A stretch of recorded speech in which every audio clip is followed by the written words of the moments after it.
Keiichi Tsuchiya drifts using 6 different drift techniques. Side.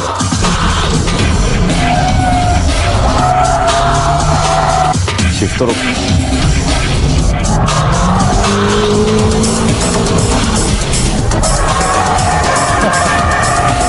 Power over.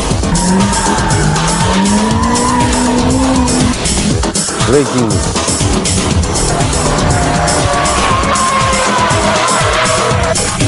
Paint off. Axle off. In this issue of BMI's special edition, we will focus on the art of drifting performed by the Drift King himself, Keiichi Tsuchiya. We'll go through all 6 basic techniques essential to drifting and further analyze how Tsuchiya is using these techniques from various camera angles. Let us guide you to the world of the Drift King's Drift Bible. First of all, we'll take a look at how a drift machine should be tuned and modified. Looking at this S14 Silvia with limited modifications to only the suspension area, you can say that drifting is not about power. Going sideways, relying on only brute power, is not what Tsuchiya aims for. So how should a beginner set up his or her machine to drift like the king? Okay, so what's the least amount of tuning you need to drift? We had lots of stuff done to our car right here, but you don't need to go all crazy to start drifting. First of all, you have to start with the suspension. Then you should also change the brake pads and brake fluid, but that's about it. And if you're lucky enough to be able to spend some more, upgrading the CPU, exhaust system, seats, steering, and shift knob may be a good idea. And as you improve, maybe changing LSDs might be good in the future. Anyway, what I want you all to understand is that you don't need loads of money to enjoy the sport of drifting.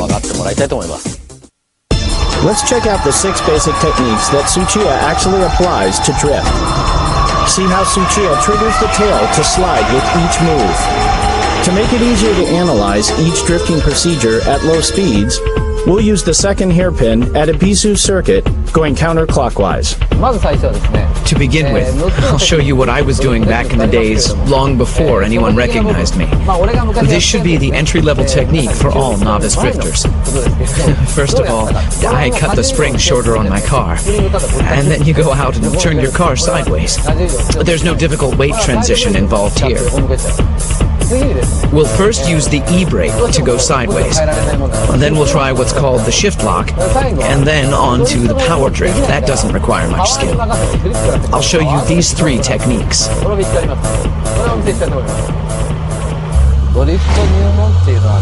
This one's for all beginners. Everyone goes through this stage. I started off doing this too. This drifting relies all on the e-brake. Straightaway, brake, toe, and e-brake. Right there. Just like this. Well, it all starts from something like this. Don't worry about how you exit the corner. Just try to pull the e-brake at the corner entrance and concentrate on making the car go sideways. You brake and then turn the wheel, step on the clutch, and pull the e-brake. Release the e-brake, go into counter steer mode, then wait. Wait until you know that the car is facing the corner exit direction. Then you gently start stepping on the gas. How hard you should step on the gas pedal should depend on how much you're sliding and counter steering. All of this should get you to exit the corner in one piece. One must learn the timing and the rhythm of the Drift King's drifting procedure and actually feel the exact moment the tail slides in order to master the 6 basic drifting techniques. The length of the tail slide depends on the steering angle, plus how long and how strong the e-brake is being pulled. All maneuvers must be done smoothly and timely, and to do that, having the right driving position becomes crucial. This is a must in order to give a car a quick countersteer and respond to the car's slightest movement. Let's check out how Tsuchiya is controlling the gas pedal from the outside. You can see he's controlling the drift without opening the gas all the way. The timing to pull the e-brake is almost synchronized with when the brakes are let off.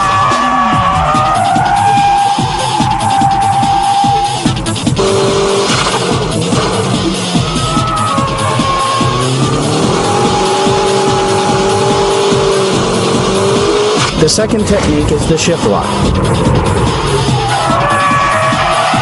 Notice that Tsuchiya's right foot is not doing the heel and toe move. Okay, let's now look at the shift lock. I used to do this on snow and wet surfaces. I don't recommend to do this on dry roads, but here we go.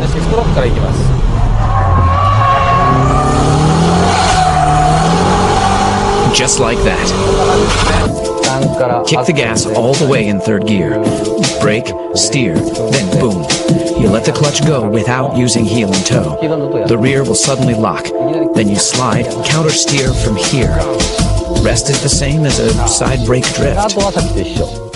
The corner entry procedure is the same as the side brake drift. The important point here is when to release the clutch. Tsuchiya lets off the clutch just as he eases off the brake and steers in. His braking only lasts for 2 seconds. It's like brake, brake, gas. The tail slide occurs right as he steers into the corner. This is how the car starts drifting from the corner entrance.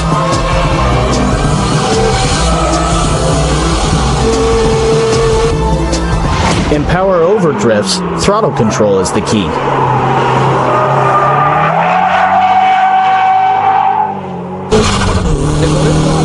I used to do this when I couldn't drift yet. I'd brake like this and try to drift, but I couldn't because I was too scared. So the only thing I could do was to step on the gas all the way at the corner exit. I used to practice this on the snow as well. When you can't do anything about the strong understeer at the corner entry, you should try this on snow or on a wet surface to practice. Steer into the corner even if you feel the understeer, and at the corner exit, just floor the gas and make your car go sideways, and as you exit, countersteer. This should be the easiest way to drift at the entry level rather than side brake drifting and shift lock drifting. You should practice this on a slippery surface, and remember not to step on the gas until you reach the corner exit point. Because if you give too much gas before this clipping point, you'll end up understeering. In this case, the corner entry is the same as before, gradually opening up the gas until the clipping point. Then Tsuchiya loosens up the gas for a moment, and then he kicks in the gas pedal to get the tail sliding. Power over drifting needs strong front tire grip. This is the reason why Tsuchiya loosens the gas to make the weight shift to the front. By this time, you've mastered the entry-level drifting. And if you're in control of the car's weight transition, you can pull your e-brake lightly. Just a tad so that people watching can't even tell you're pulling the e-brake. Then you'll learn how to drift using shift lock and braking. But this entry level is a good starting point for all beginners. How is the weight transition being done? Let's check out the braking drift.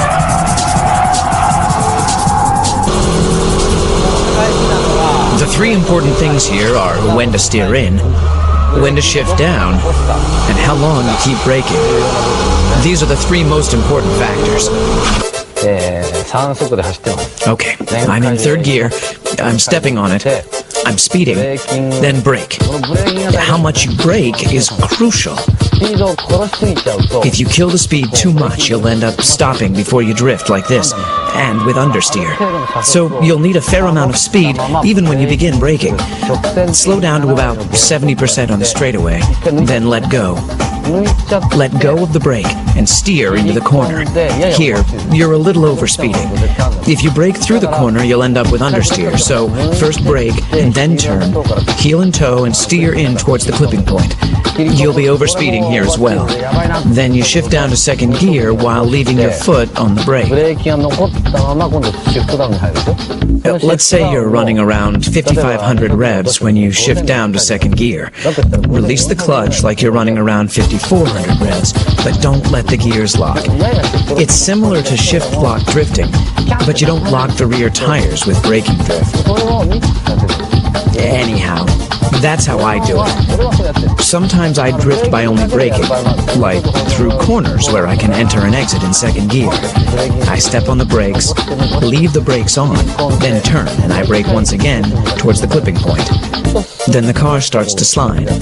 With this kind of drifting, I concentrate on the front and rear brake balance. If only the front brakes work and the rear don't, it's impossible to brake drift. You can't control the shifting weight of the car if only the front brakes work. Obviously, braking is the key here. Tsuchiya is not braking hard at all. He's stepping on the brake with a certain rhythm to adjust the speed. If you coordinate the steering work to the braking, you're a step closer to Tsuchiya's braking drift.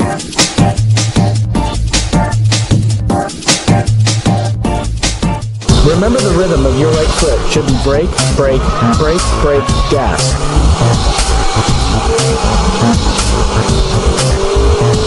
Steering into the corner and shifting down should be done simultaneously.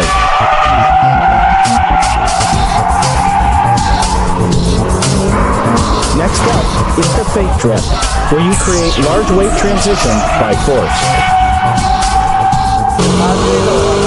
When weight transition is difficult to make just by braking, you shift the weight with a feint movement.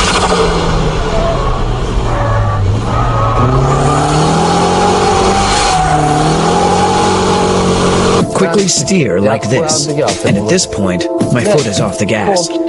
When I juke the car like this, the car bounces back with the weight, and that's when I step on the gas pedal. It's just like a pendulum, and you use that return force to make the weight transition. Here too, I've stepped on the gas, all the way for a second, before I let go, in order to get the car to slide. Once the car is in sliding mode, release the foot from the gas, and control. I used to do this a lot on snow. If you're going too slow, you have to step on the gas to make it happen. But if you're going fast enough, and you steer to the left and quickly steer back to the right, your tail will automatically start to slide. But you know, I wasn't that good back then, so my car would lose speed while I was doing all that.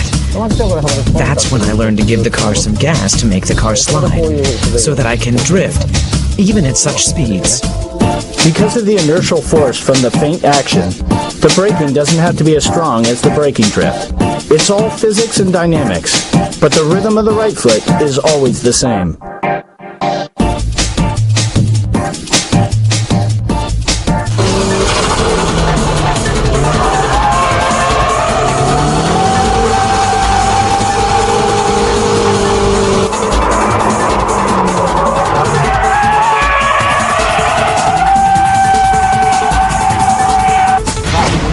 Okay, shall we try this dynamic drifting? This one's pretty difficult, so even professional racing drivers like us can't always get it right. Drifting begins from stepping off the gas, just like the Fuji Speedway's 100R or the final corner at Tsugo.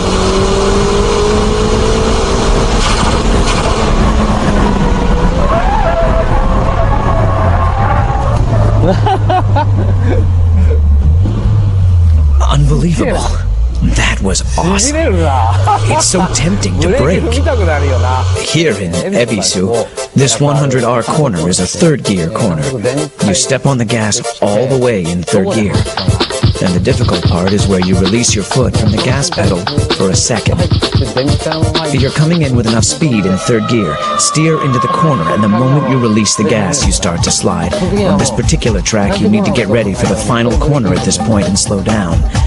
But for now, we'll ignore that to show you guys this dynamic drifting. So when you release the gas, your tail will slide. Then you just counter steer and control. I use this a lot at the Fuji Speedway's 100R corner. I charge in without braking and just instantly let go of the gas. And when the tail starts to drift, I just counter steer and slam on the gas as I exit the corner. You do this at the final corner at Tsugo. There are some cars that can plunge into the corner without braking at all. In a Miata, you can dynamic drift at Maze. Go right in at full speed, and by releasing the throttle, you can initiate the tail slide. From there, it's just counter steering and stepping on the gas again at the exit.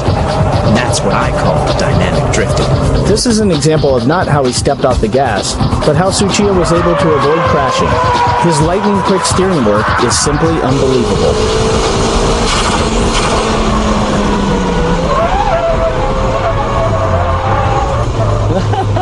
So that was dynamic drifting, which is the ultimate form of all drifting. That wraps up the 6 basic techniques of drifting. I won't recommend the dynamic drifting at the early stages of learning how to drift, since it can be dangerous. With the mastering of all these 6 basic techniques, you too will be able to drift like a pro. The first thing you have to do if you want to take up drifting is not to be afraid. Try to have fun. Don't think too much about weight transition, dynamic drifting, and your suspension setup. Visit a track, go out there and start pulling the e-brake. That's the best way to learn how to drift. After you get the hang of it, try to use all 6 techniques in various corners. Take your car to as many tracks as possible and try different styles of drift. And again, be safe and have fun. The art of Tsuchiya's drifting is that no matter which track it is, or what car he's driving, he can drift beautifully. Why is this possible? Let's see why Tsuchiya is called the Drift King at Maze Circuit.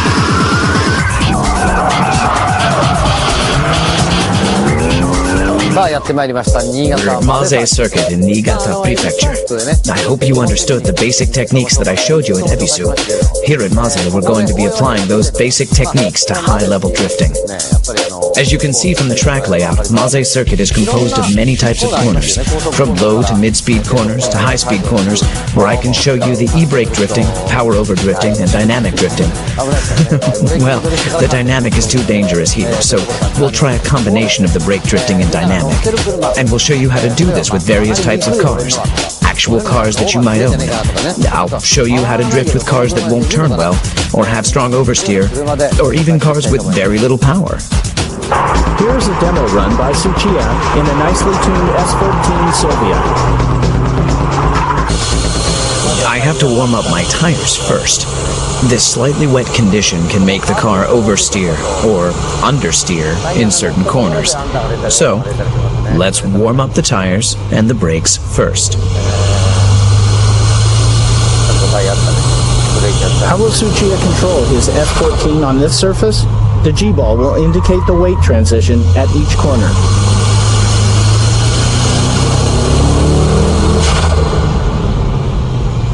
It's wet here, so I'll just pull the e-brake to avoid the understeer.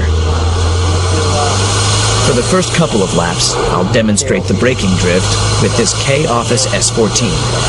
This S14 is modified with a great suspension system that allows the car to perform high-speed drifting.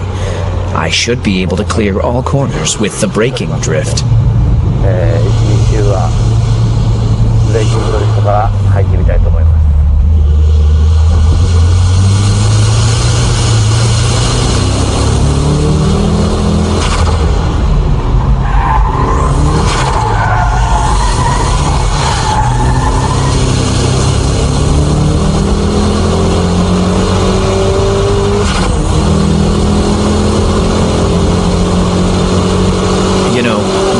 Which track you're at, which corner you're going through, what you have to do is basically the same.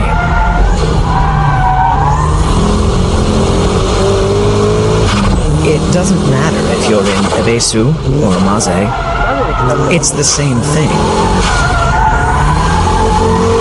Braking drift is controlled by the braking power, your braking touch.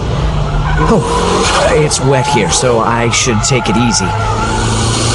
According to the length of each corner, you need to adjust the force of your braking.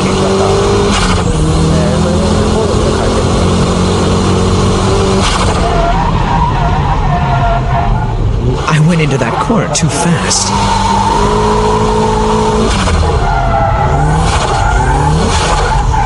It's all wet here.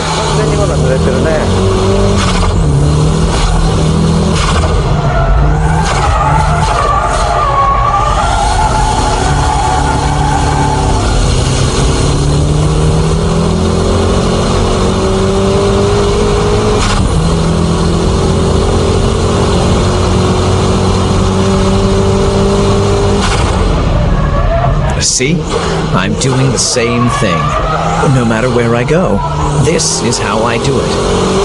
But remember, you have to adjust your speed, braking power, and steering angle for each corner.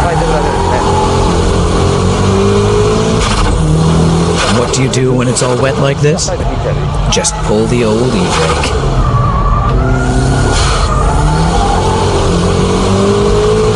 In corners where understeer is strong, just pull the e-brake. It's best not to use it too much, but you can do it when you're still learning. Oops, that was understeering right there. Here again.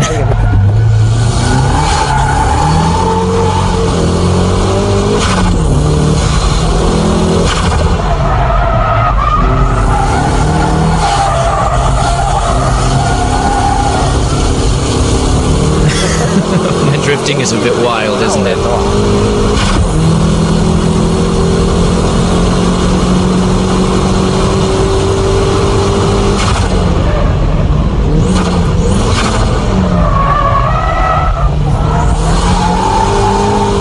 That corner entry began as a braking drift, but towards the exit I switched to dynamic drifting.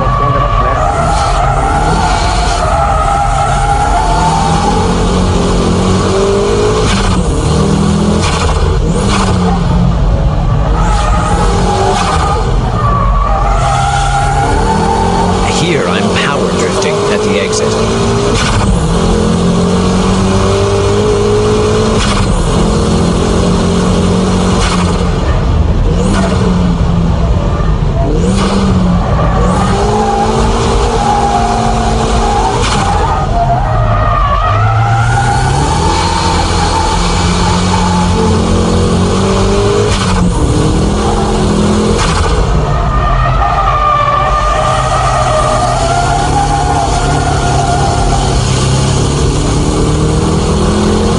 This is how I do it. That's almost like dynamic because I only touch the brakes just a bit.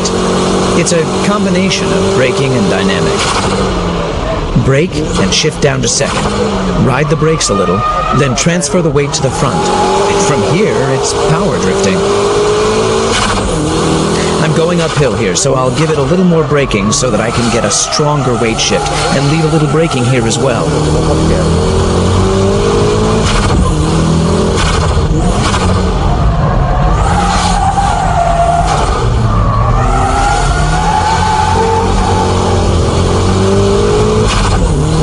On the S-curves, the faint drift should be used.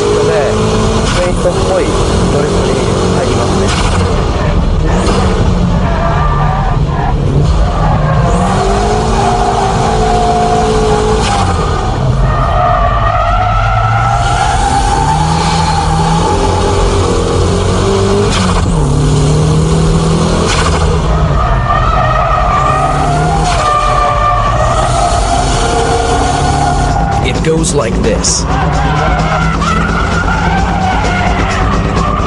Anyway, like I said, what you do is the same no matter where you go.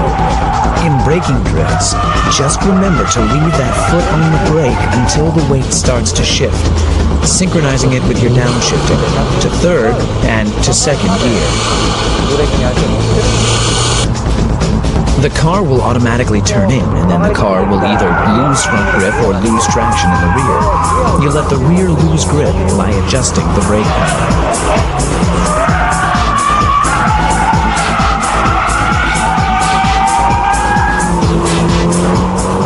Let's check out how the S14 is acting on this final corner from the outside camera. This well-balanced S14 Silvia goes into braking drift by a light touch of braking and smooth steering work.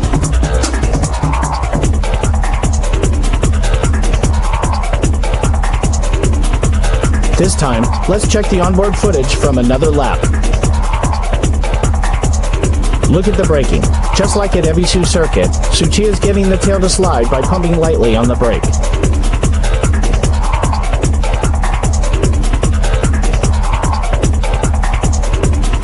As Tsuchiya countersteers, the G-balls are intact and moving towards the rear very smoothly. A beautiful drift must have smooth weight transition. Pay attention to the angle of his countersteering and throttle control.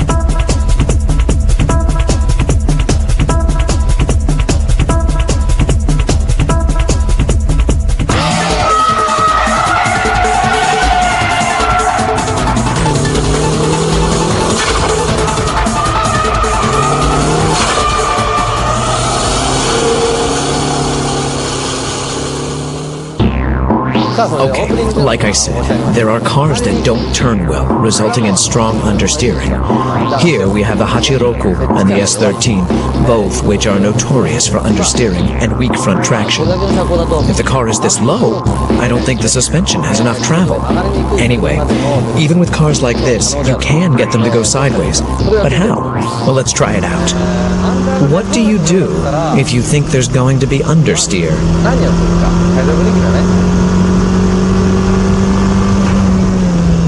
Remember, pull the e-brake. After braking, and if the weight doesn't shift enough, what do? Pull the e-brake. Then you turn, just like this. It's the same here too. If the weight won't shift, e-brake it. It's the same at the next corner as well. No weight shifting, then pull the e-brake. And this time, use the brake pedal to turn back.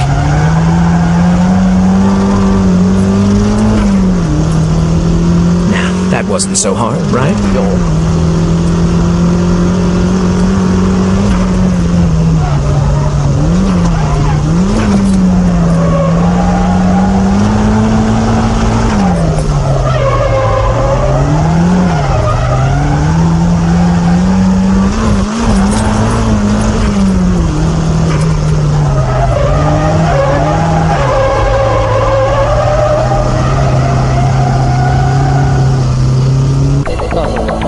I'm standing here at the first hairpin curve on the Maze circuit. I'd like to demonstrate the different drifting procedures with different cars. The S14 Silvia has good front grip and a good weight up front, which enables the car to turn easily. All I had to do was create and control the weight transition with my braking. In contrast, the S13's front grip is terrible. Yes, like your car, probably. If you install one of K-Office suspensions, it will go away, but I'm not here to advertise my product, so let's move on. Okay, you start. This is the first corner. You're climbing up to around here, and understeer is strong going uphill. And with the S14, I could easily turn into the corner with a little steering work, and by riding the brakes a little. The S13 and Hachiroku won't turn enough because it needs more front-end weight. So what do? I give it stronger braking in order to create stronger weight shift to the front. Actually, the braking I do here is the equivalent to how long and strong I brake with the e-brake. Remember, always to shift more weight towards the front end. So here you're going uphill, and when you reach the top, you start braking. And as you turn into the corner, ride the brakes longer compared to what you would do on an S14. Then the rear end will start to slide. From here, you just smile and step on the gas to power drift right out from the corner. Next up is a champion for oversteering, the MR2. I mean, these types of cars won't stop once it starts going around. Just like the NSX, these mid-engine layout cars have light front ends and heavier rears, which makes them spin happy. That was close. When I ride the brakes like I did with the S14, this happens. Adjusting the pressure you brake with and how long you brake entering the corner is the key here. The difference between the S14 and the MR2 is the braking power you apply.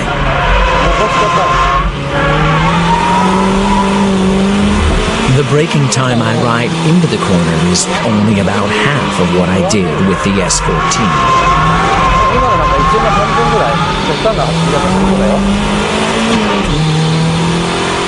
Right here, I quit braking already.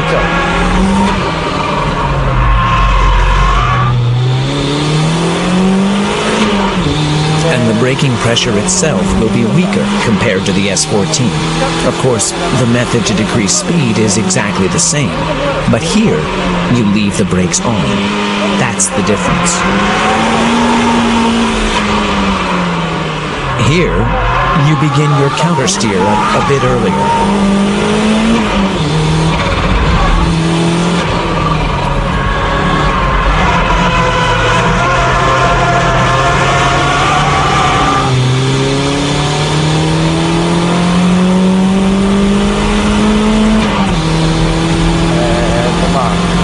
That's how you keep control and drift with understeer.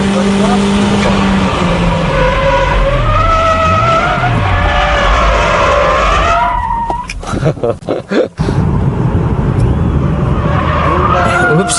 Yeah, I thought I had that one. But hey, even monkeys fall from trees. The car had too much speed on that one. So, the important thing here is to keep the weight transition small. Delicate weight shifting is the key here. Like here, I go in like this, but I'll let go of my brakes early. You can tell by looking at the G-ball that the weight transition is smoother compared to the S14. This is how you drift with cars that have strong oversteer. You countersteer as soon as the tail slides. Earlier countersteer is important, and the speed, you have to start countersteering at high speeds like this.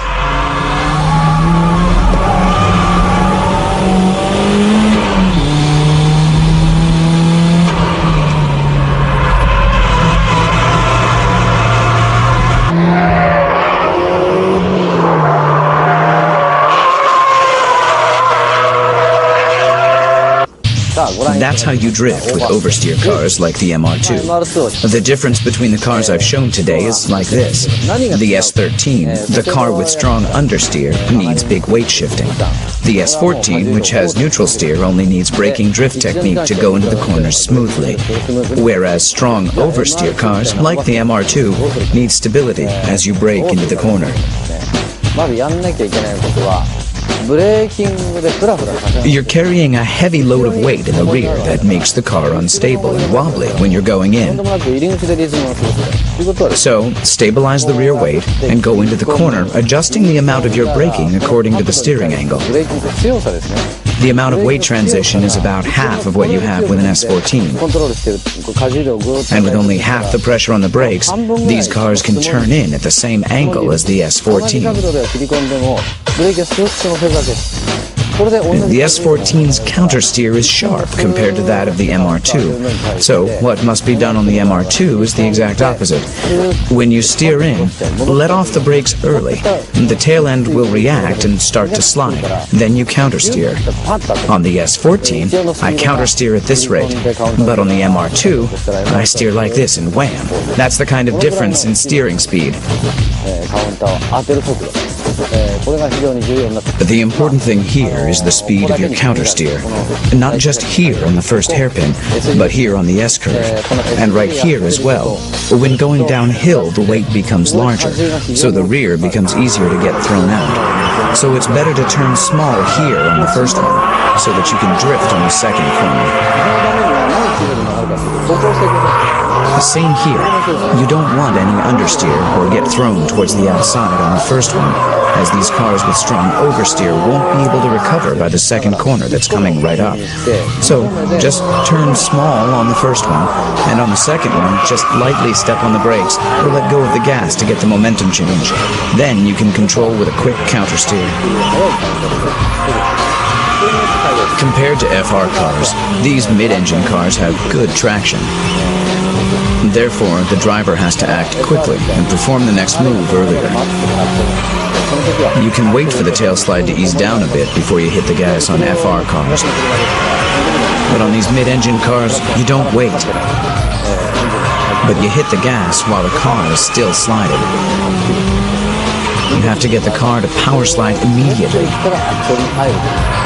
And without stopping the tail slide you're in during the midsection of the corner.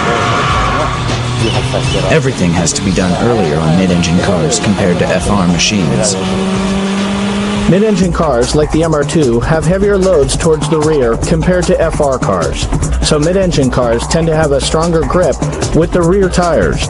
Hitting the gas early makes the rear tires lose traction, which enables the car to slide and drift.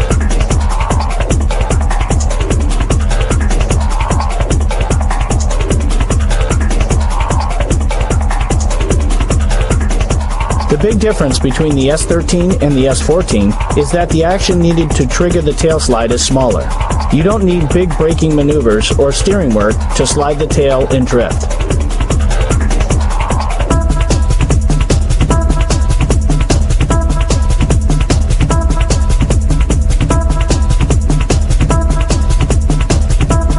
Further, by checking the different laps, you can see Tsuchiya stepping on the brakes with more pressure, but the tail doesn't slide.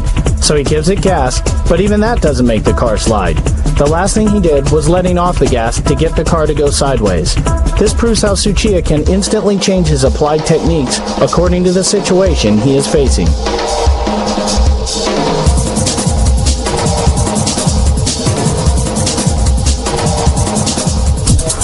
続いてはですね、 Okay, now, how do you drift with a car that doesn't have much power?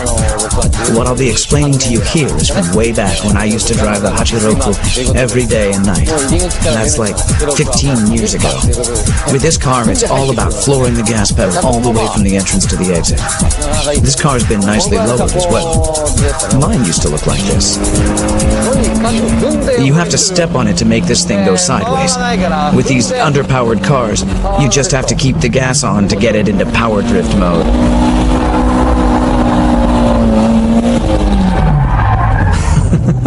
I just killed the power.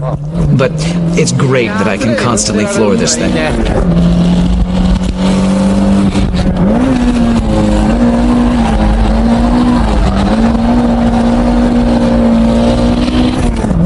This is great. I'm flooring it. It's so cool. I wish Toyota could make cars like this again.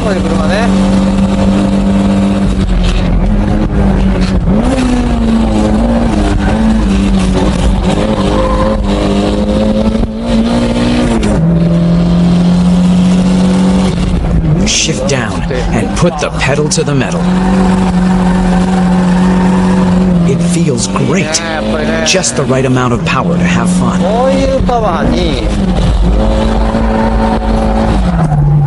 This kind of power is just right for these M7 tires.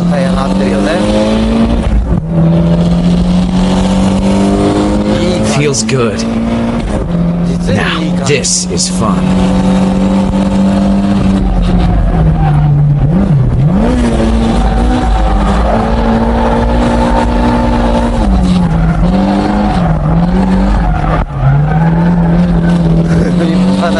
I'm literally flooring it the entire way. Do you know any other car that can do this?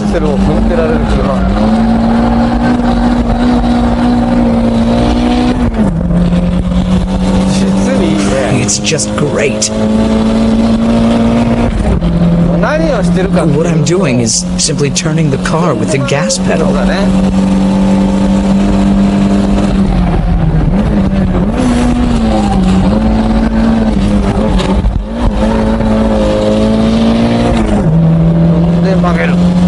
Step on the gas to make it turn.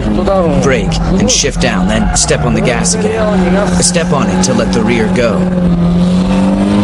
You have to keep revving it within the torque band.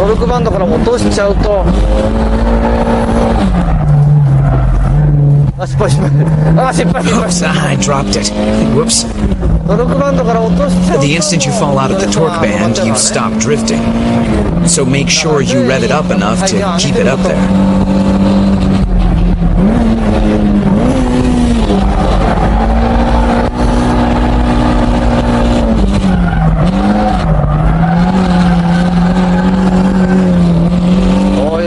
This is what I mean.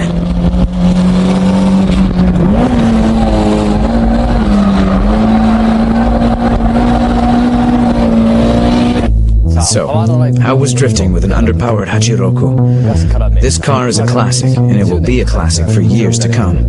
Did you know I taught Takumi from Initial D how to drift in one of these? Okay, the first hairpin. What am I doing?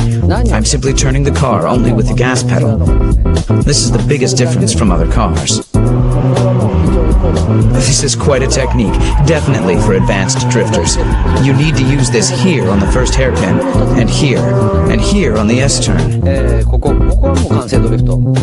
And here. I use a combination of the braking drift and dynamic drift.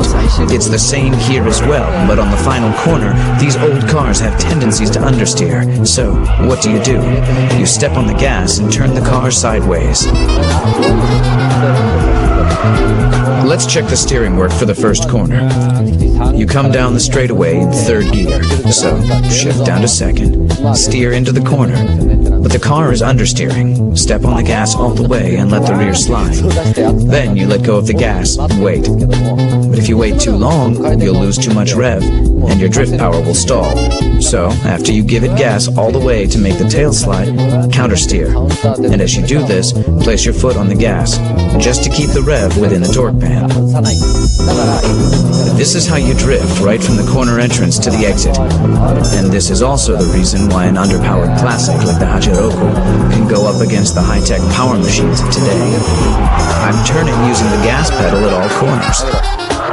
You know, you may be able to drift in other cars, but drifting through the corners from entrance to exit in an underpowered car is a tough task to pull off. And that's why people who say they can drift in a Skyline, Supra, MR2, or a Silvia can't always go sideways in a Hachiroku. This is because you really need to know your stuff to keep the underpowered car drifting through corners.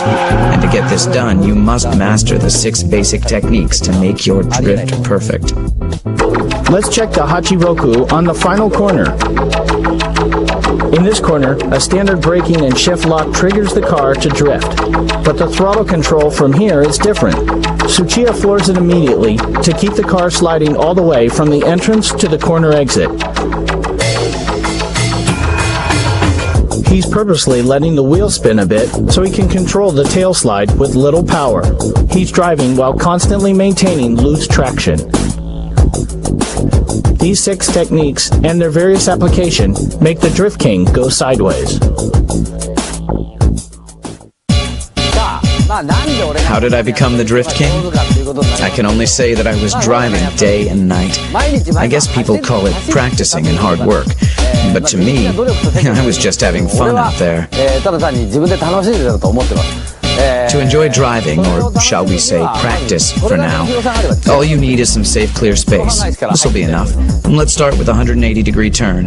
The first thing I tried, right after I got my driver's license, is this. Pull the e-brake, and try to end up facing the direction I came from. In my days, it was cool to be able to do this and get it right.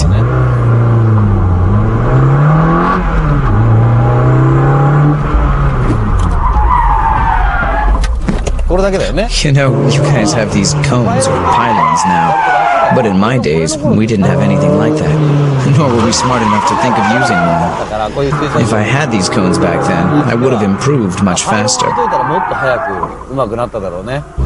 Obviously, in the beginning, I couldn't get it right like this. It used to be like this. I was scared and didn't know how fast I should be going, so I would stop like this. But turning the car in the direction that you came from without stopping the engine means that the driver is stepping on the clutch to turn the car around. In the beginning, it's okay to mess up and stop facing the wrong direction or even stall the engine. But don't get scared. Just try it in a safe, closed environment.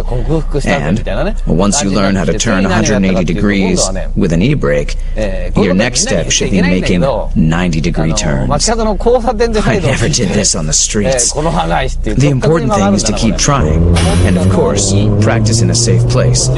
Turning 90 degrees is a cool trick. Let's say this is a right-angle corner, and you go like this.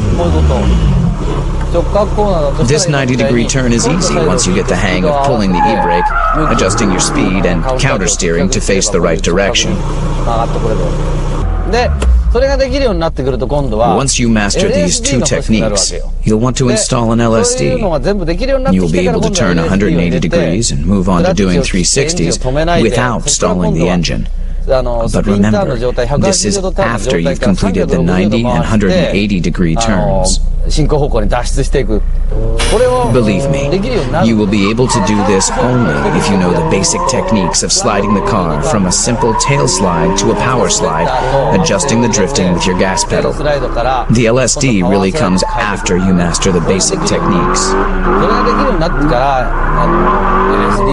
The important thing here is to discover how much fun it is to play with your car. Like here, I can turn just by pulling the e-brake. When you learn to do this correctly, you'll you'll want to do it on the track. ちゃんとしたコーナーでやってみたくなる。 The main objective of this special training program is that you have fun driving your car. If you have fun, you'll be calm enough to sense the behavior of your car, and at the same time, you won't be scared of your tail sliding anymore. Tsuchiya says that if you go through these training programs, you'll be able to drift on track for sure. Watching this DVD should enable you to look over the weak points of your driving, and from there, try out the various drifting techniques that Tsuchiya has illustrated. The lesson continues.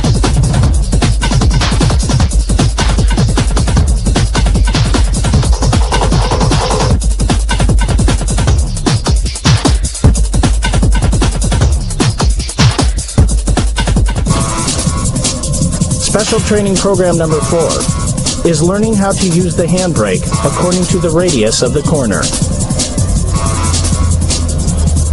こういうところで。 Okay, first of all, okay, here. How about this? こんくらいでいいんじゃない？ほら、カウンター See, 出て。 I countersteered and stopped the car facing the direction I want to exit. You have to countersteer toward the exit direction. You can see here that I am actually countersteering. And it's okay to pull the e-brake and stop here. Beginners tend to end up facing the wrong direction, like this. So, controlling the car towards the direction that you want to go is crucial here. ちゃんと行きたい方向に You can do this by adjusting how long you actually pull the e-brake. ずーっと引いてたけど、スピードが I was supposed to go that way, but I was pulling the e-brake too long. But let's face it, you'll mess up at the beginning, so learn from your mistakes and don't smash up your car and pay for repairs all the time like I did. You guys have places like this, Driftland. I think it's important to practice without worrying about your repair fees or putting someone else in danger.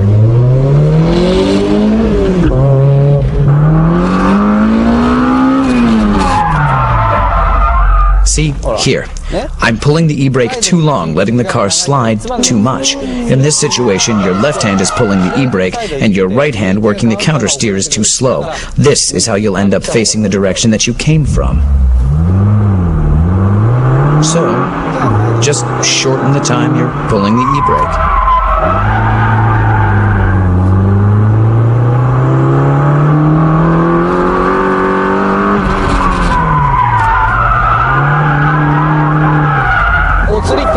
This is what happens when you steer too much. This was a good example. As you just saw, I began countersteering too late, and then I recovered the countersteer too late. 戻ってからカウンターを As a result, my car just lost こ control. ういうお釣りをもらうんだよ。 If all my steering work was done earlier, I could have avoided this. このお釣りはどんどん小さくなってくる。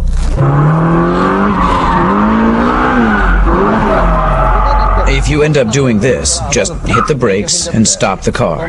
Take a deep breath and calm down. You won't get anywhere trying to recover from this state, so just stop the car and chill, okay? 強なんて考えないでブレーキング止めちゃう。 And start from zero all over again. から練習していく。さて、おさらいです。 Okay, let's review the training program. I admit that this training needs effort, but you want to have fun too. So find a safe place to practice and start from the 180-degree turn. Then try the 360, but you need an LSD to do this. Then the 90-degree turn. And when you learn all this, come to a track like this one to practice, where you can find something like this. To practice doing donuts, you need an LSD.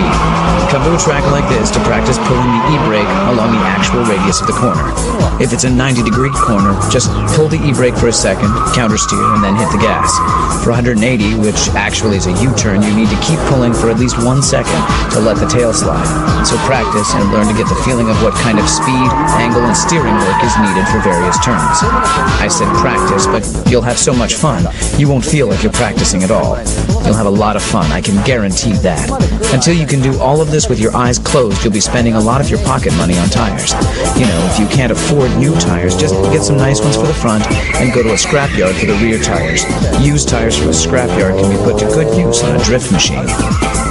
After you practice with used tires and become better at drifting, well, let's say you can countersteer and kick the gas in towards the corner exit and drift properly once every 3 times. You're now ready to get some good tires on all 4 wheels. At this point, you should be wearing the same tires in the front and the back. With new tires, you're dealing with real grip. And here, maintenance is very important. If you are like me, and you love cars, you have to take good care of them. Right? If you practice like this, with your e-brake all the way up here, if you leave it, you're out. Your e-brake should at least be like this. Sometimes there are guys going like this. I mean, you're not driving a train for crying out loud. So please, use some sense to maintain your car. I used to adjust my e-brakes once a month. Back then, the e-brake was all I had. At one time, I couldn't turn without it. I'm serious. And brake balance is also important. Racing cars have brake balance adjusters, but production cars don't. So we have to adjust brakes by changing the brake pads. Beginners tend to think that just changing the front pads can make some difference. But what a big mistake.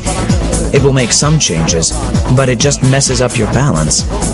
For instance, my front pads are Image C2, but if the rear pads were stock, only the front pads will work and mess up the balance. But again, there are preferences according to the driver. So another important thing is, don't just imitate the pros and simply install pads.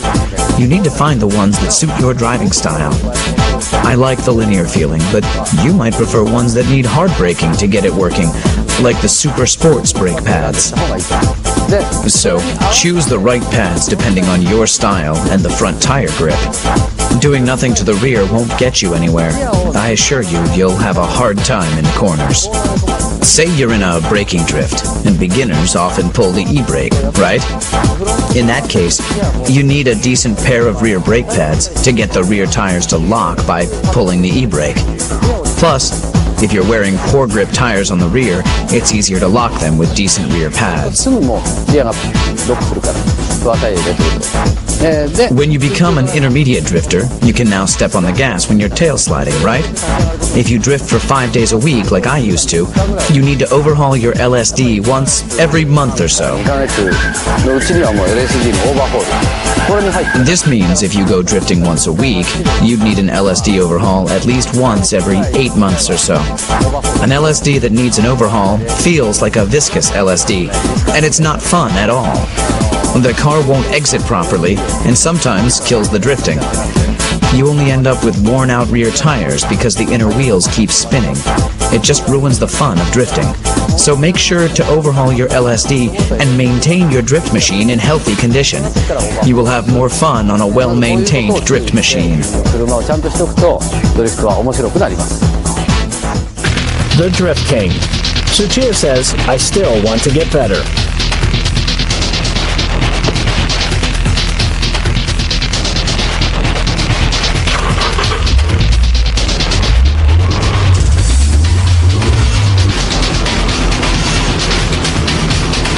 This is Tsuchiya's flat-out drift attack at Ebisu Circuit.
When you can drift for show, then you're ready for the ultimate drifting style, the high-speed drift.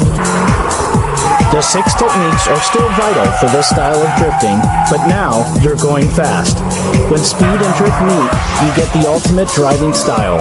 The high-speed drift is composed from small countersteering and velocity.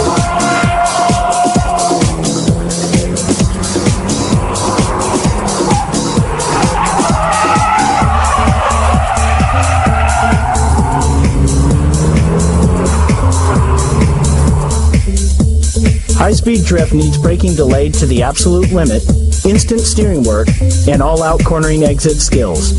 Every movement needs to be orchestrated precisely.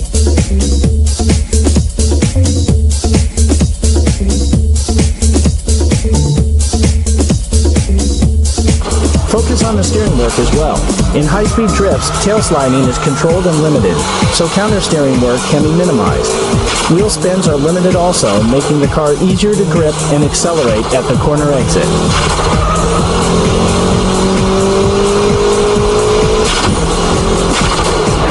Let's compare the high-speed drift and the show drift laps at Ebisu.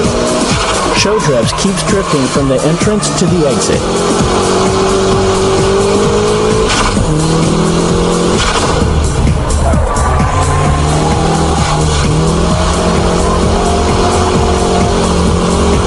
High-speed drifting, traction recovery is very quick, even during the counter-steering work.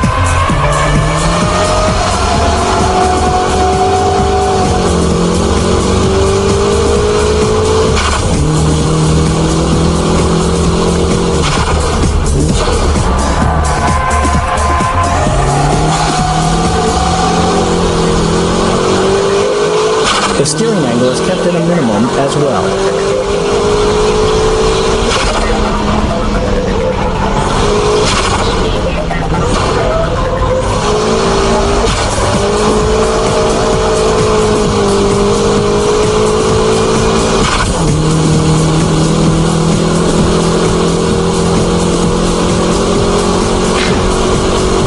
This is the ultimate style of drifting, high-speed drifting. So, how did you like the BMI Special Edition Drift Bible? I hope I was able to show you the profound world of drifting. It's a driving technique and also a sport in its own category. When I first started drifting, I was having a ball just going sideways, but some people used to criticize my driving style and say that it wasn't real drifting because I was using the e-brake and shift locks. But I didn't care and I just kept at it. And at the same time, having a great time. As I've been saying all through this DVD, the 6 basic techniques are what make my drifting style possible. After mastering all 6 techniques, I found the dynamic drifting. To be specific, it's a combination of the braking drift and dynamic drift. This style naturally became my own drifting style. Anyway, don't ever give up, even if your car is not turning or has strong oversteer. There's always a way to drift any car. And remember to be safe and have fun. Try to have as much fun as possible when you start drifting. And once you're able to drift, set your goals higher and keep at it.